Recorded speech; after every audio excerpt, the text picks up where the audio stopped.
नमस्कार दोस्तों, welcome to my channel. इस चैनल के माध्यम से आज हम ये जानकारी प्राप्त करेंगे कि स्टूडेंट को 10th पास करने के बाद कौन सा स्ट्रीम चूज करना है। और अगर अपन एग्रीकल्चर स्ट्रीम चूज करेंगे तो एग्रीकल्चर से 11th और 12th पास करने के बाद उसे बीएससी एग्रीकल्चर करने के लिए कौन कौन सी प्रोसेस हैं और क्या क्या चीज़ें हैं जो अपन को करनी पड़ेगी। इसके अलावा जब हम बात करेंगे जो बीएससी एग्रीकल्चर है वो मतलब कितने ईयर की होती है, होता क्या है और वो अपन उसमें क्या क्या सब्जेक्ट पढ़ेंगे, इन सब के बारे में आज हम इस वीडियो में जानेंगे। और साथ ही हम ये भी जानेंगे कि स्टूडेंट को बीएससी एग्रीकल्चर करने के बाद उसको ऐसी कौन सी जॉब अपॉर्चुनिटी है जो उसको सबसे बेस्ट रहेगी। अपन बात करेंगे कि वो गवर्नमेंट जॉब है या प्राइवेट जॉब है, कौन सा जॉब उसके लिए बेस्ट होगा। तो आज हम ये सब चीज़ें इस वीडियो के माध्यम से जानेंगे, तो आप सभी इस वीडियो को अंत तक देखें। तो हम बात करते हैं कि जो स्टूडेंट को 10th पास करेगा, वो जब वो सेकेंडरी जब वो पास करेगा 10th क्लास को, तो उसके बाद में क्या रहता है कि स्टूडेंट के पास स्ट्रीम चूज करने का एक सुनहरा अवसर रहता है कि उसको कौन से सब्जेक्ट में अति रुचि है, तो उसके अनुसार क्या करेगा कि अपने सब्जेक्ट चूज करेगा। जैसे अपन बात करें कि जब वो 11th क्लास में आएगा तो उसको स्ट्रीम चूज करने के लिए उसको एक तो आर्ट्स मिलेगी, इसके अलावा उसके पास मिलेगा बायोलॉजी, इसके अलावा उसको मिलेगा मैथ, इसके अलावा उसको मिलेगा एग्रीकल्चर। तो ये सब्जेक्ट हैं जो आर्ट्स हैं, बायोलॉजी हैं, मैथ हैं और एग्रीकल्चर, ये सब्जेक्ट उसको 11th क्लास में चूज करने होगा। इसके बाद हम बात करते हैं कि जो मेनली है अपन एग्रीकल्चर पे फोकस करते हैं। अगर स्टूडेंट 10th क्लास के बाद वो 11th क्लास में अगर एग्रीकल्चर सब्जेक्ट चूज करता है तो उसके पास क्या क्या सब्जेक्ट 11th और 12th में उसको पढ़नी होगी। तो अपन उसके लिए बात करते हैं 11th क्लास में उसको कौन कौन से सब्जेक्ट पढ़ने होंगे। तो उसे 11th क्लास के अंदर उसको पढ़ना होगा एग्रीकल्चर, उसे पढ़ना होगा बायोलॉजी सब्जेक्ट, उसके पढ़ना होगा केमिस्ट्री सब्जेक्ट, उसको पढ़ना होगा हिंदी और उसको पढ़ना होगा इंग्लिश। ये दो सब्जेक्ट ऐसी हैं, हिंदी और इंग्लिश, इनको अपने कंपल्सरी सब्जेक्ट कहते हैं। ये अनिवार्य सब्जेक्ट हैं कि जब अपन चाहे से आर्ट्स ले, चाहे अपन बायोलॉजी ले, चाहे अपन मैथमेटिक्स ले, चाहे अन्य और कोई अपन सब्जेक्ट ले, वो सभी सब्जेक्ट में ये हिंदी और इंग्लिश सब्जेक्ट अपन को पढ़नी होगी।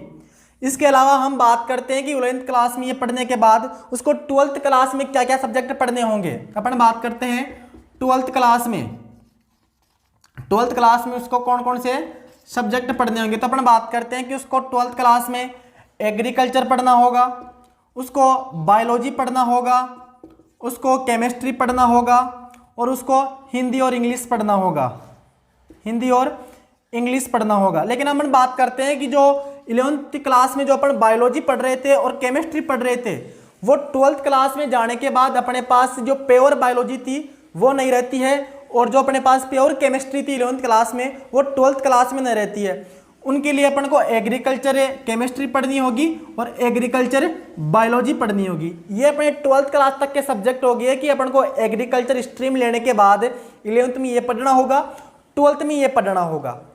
अगर स्टूडेंट 12th पास कर लेता है, 12th पास करने के बाद उसके पास क्या रहता है कि वो मतलब बीएससी करना चाहता है। अगर 12th पास करेगा उसके बाद उसको बीएससी करने का मौका मिलता है, तो बीएससी अपन कह सकते हैं कि एक तो नॉर्मल बीएससी,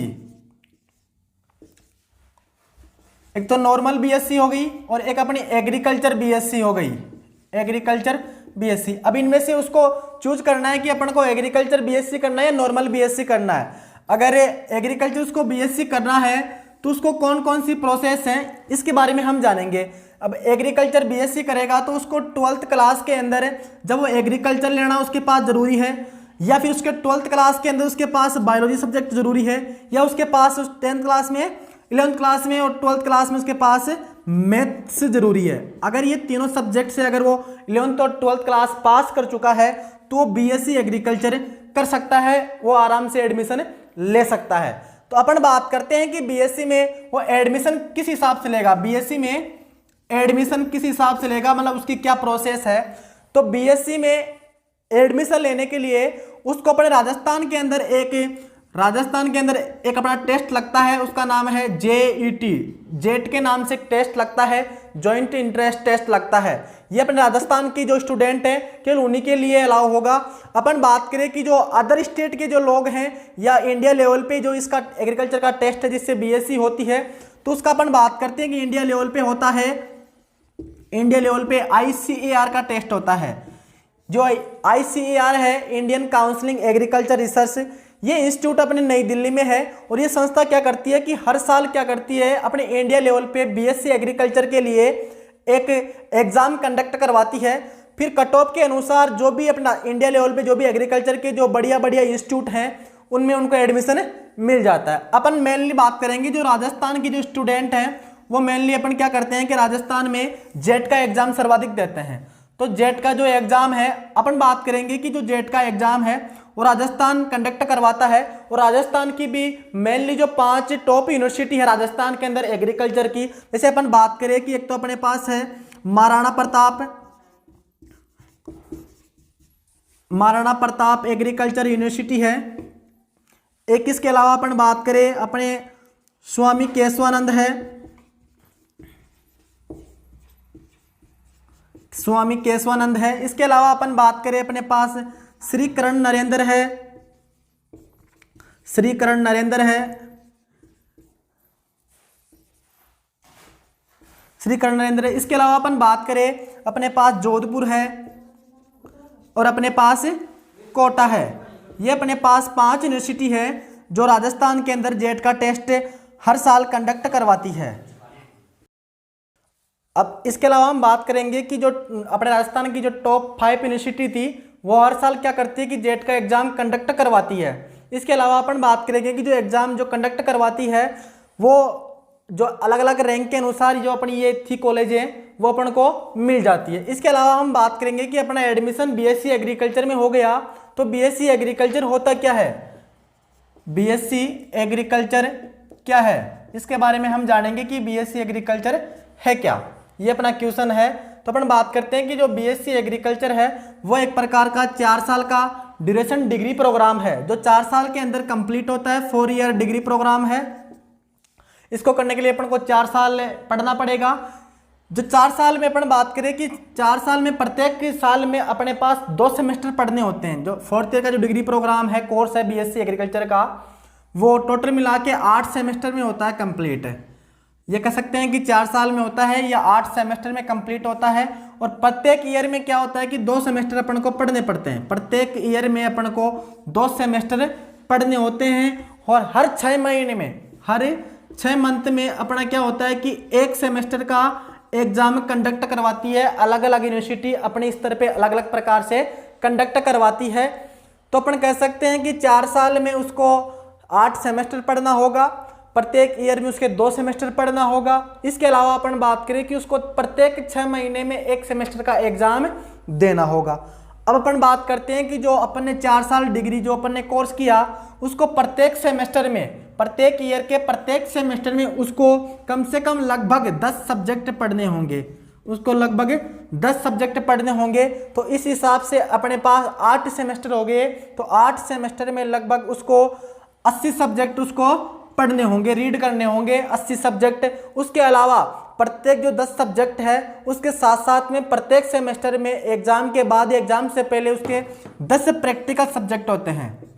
10 उसके प्रैक्टिकल सब्जेक्ट के एग्जाम लगता है। इस हिसाब से उसके 8 सेमेस्टर में लगभग 80 क्या हो गए प्रैक्टिकल, मतलब थ्योरी एग्जाम भी 80 हो गई और प्रैक्टिकल एग्जाम भी 80 हो गई। तो टोटल मिला के हमने बात कर लिया कि जो बीएससी एग्रीकल्चर है उसके अंदर अपन को 50 सब्जेक्ट तो पढ़ने होते हैं, 80 सब्जेक्ट तो अपन को पढ़ने होते हैं थ्योरी के। इसके अलावा अपन को जो 80 सब्जेक्ट हैं वो पढ़ने पड़ते हैं अपन को प्रैक्टिकल के। ये सब्जेक्ट अपन को बीएससी एग्रीकल्चर में पढ़ने होते हैं। इसके अलावा अपन बात करते हैं कि जो अपना बीएससी एग्रीकल्चर है उसके अंदर कौन कौन से ऐसे मेजर सब्जेक्ट हैं जो अपन को पढ़ने होते हैं। तो अपन बात करते हैं मेजर सब्जेक्ट की। तो उसमें सबसे पहले है अपना एग्रोनॉमी है, हॉर्टिकल्चर है, एनिमल हस्बेंड्री है, एंटोमोलॉजी है, सॉइल साइंस है, एक्सटेंशन है, इकोनॉमिक्स है, बायोटेक्नोलॉजी है, बायोकेमिस्ट्री है, प्लांट पैथोलॉजी है, ब्रीडिंग है।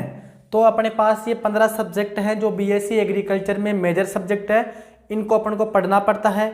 इसके अलावा हम बात करेंगे कि जो बीएससी एग्रीकल्चर है ये आफ्टर मतलब बीएससी एग्रीकल्चर करने के बाद अपने पास कौन से जॉब की ज़्यादा अपॉर्चुनिटी रहती है, अवसर रहता है कि अपन को गवर्नमेंट जॉब करना है या प्राइवेट जॉब करना है, तो थोड़ा उसके बारे में भी अपन जान लेते हैं।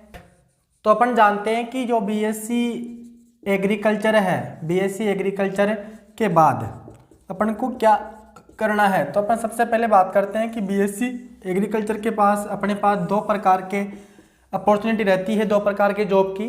तो पहली है अपने पास जो अपना है गवर्नमेंट जॉब है, इसके अलावा अपने पास है प्राइवेट जॉब। ये अपने पास है जो अपॉर्चुनिटी रहती है बीएससी एग्रीकल्चर करने के बाद। तो सबसे पहले अपन बात करते हैं गवर्नमेंट जॉब की। गवर्नमेंट जॉब में बीएससी एग्रीकल्चर के बाद ऐसी कौन सी वैकेंसी है जो जिसमें अपन को बढ़िया अपॉर्चुनिटी है कि अपन उसको बढ़िया ग्रेड पे की जो अपनी वैकेंसी है। जैसे अपन बात करें अपने पास हैं AA, इसके अलावा अपने पास हैं AO, इसके अलावा अपन बात करें अपने पास हैं SO, इसके बाद अपन बात करें AFO हैं, इसके बाद अपन बात करें FSO हैं। और सबसे पहले अपन इसमें एक चीज़ है कि जो अपना 12th एग्रीकल्चर है, 12th क्लास के बाद 12th क्लास से एग्रीकल्चर करने के बाद अपने लिए एक सबसे छोटा मतलब वैकेंसी है, सबसे इजी एग्ज़ाम है, वह है अपने पास राजस्थान एग्रीकल्चर सुपरवाइजर। ये सबसे मतलब राजस्थान इस एग्रीकल्चर का सबसे छोटा एग्जाम है 12th लेवल पे। इसके बाद में अपन बात करें जो गवर्नमेंट जॉब है बीएससी एग्रीकल्चर के बाद AAO है, और जो AO है वो MSc मतलब मास्टर डिग्री के बाद अपन इसको कर सकते हैं। SO हैं, AFO हैं, FSO जो अपन आफ्टर बीएससी ये एग्जाम अपन दे सकते हैं। इसके अलावा अपन बात करें जो अपने प्राइवेट सेक्टर हैं उसमें ऐसे कौन कौन से जॉब हैं जिनको अपन आसानी से मतलब कर सकते हैं। तो सबसे पहले अपन बात करते हैं कि बीएससी एग्रीकल्चर करने के बाद जो स्टूडेंट हैं वो जो अपने पास सीड कंपनी है, जो अपनी सीड कंपनी है, अपनी जो फर्टिलाइजर कंपनी है, उर्वरक खाद बीज की कंपनियां हैं। इसके अलावा अपन बात करें कि जो अपनी पेस्टिसाइड कंपनियां हैं, जो अपनी पेस्टिसाइड कंपनियां हैं केमिकल बनाने वाली, वो कंपनियां क्या करती है कि बीएससी एग्रीकल्चर वाले स्टूडेंट को हायर करती है, पैकेज के अनुसार करती है, और लगभग 3 लाख से 6 लाख के पैकेज पर स्टूडेंट को पैकेज में हायर कर लेती है, 3 से 6 लाख के पैकेज पे। तो शायद मेरे हिसाब से एक बढ़िया अपॉर्चुनिटी है बीएससी एग्रीकल्चर के बाद में कंपनियों में हायर करना। इसके अलावा अपन बात करते हैं कि जैसे अपन एंटरप्रेन्योरशिप के भी जो प्राइवेट जॉब है उसमें बहुत ज़्यादा अपने पास एक वो रहता है अवसर करने का कि अपन जो अपना मार्केटिंग है, जो अपनी मतलब लैंड है उसके ऊपर आराम से इस चीज़ को अपना सकते हैं। जैसे अपन बात करें मुर्गी फार्म, जो मुर्गी फार्म है ये एक मतलब बढ़िया चीज़ है जिससे अपन बहुत ज़्यादा इनकम अर्निंग प्राप्त कर सकते हैं। इसके अलावा अपने पास है पशुपालन है, इसके अलावा अपन बात करें अपने पास है बकरी पालन है, इसके अलावा अपन बात करें जैसे अपने पास है बकरी पालन हो गया, पशुपालन, मुर्गी पालन और डेयरी उद्योग। डेयरी उद्योग में भी अपन एक अपना अच्छा योगदान दे सकते हैं, मतलब एक अच्छे प्रकार का एक सेक्टर है जिसमें अपन बहुत ज़्यादा अर्निंग कर सकते हैं और बहुत अच्छा धंधा है। जैसे अपन बात करें जो अपना अभी जो कोविड आया था, उस कोविड के अंदर मतलब जो सारे उद्योग थे, जैसे अपने पास फिल्म इंडस्ट्री थी, अपनी जो भी अपने अलग उद्योग थे वो सारे मतलब कहीं ना कहीं प्रभावित हुए थे। लेकिन जो अपना डेयरी उद्योग था मतलब कुल मिला के जो अपना एग्रीकल्चर जो सेक्टर था उस पर कोविड का कोई प्रभाव नहीं पड़ा। उस टाइम जो ओवरऑल बात करें जीडीपी की, तो एग्रीकल्चर सेक्टर की जीडीपी ग्रोथ की थी। तो मुझे उम्मीद है कि आपको ये वीडियो पसंद आया होगा। तो आप सभी से उम्मीद है कि इस वीडियो को ज़्यादा से ज़्यादा लोगों को शेयर करें और हमको सपोर्ट करें। उसके लिए आपको बहुत बहुत धन्यवाद। जय हिंद, जय भारत। Thank you.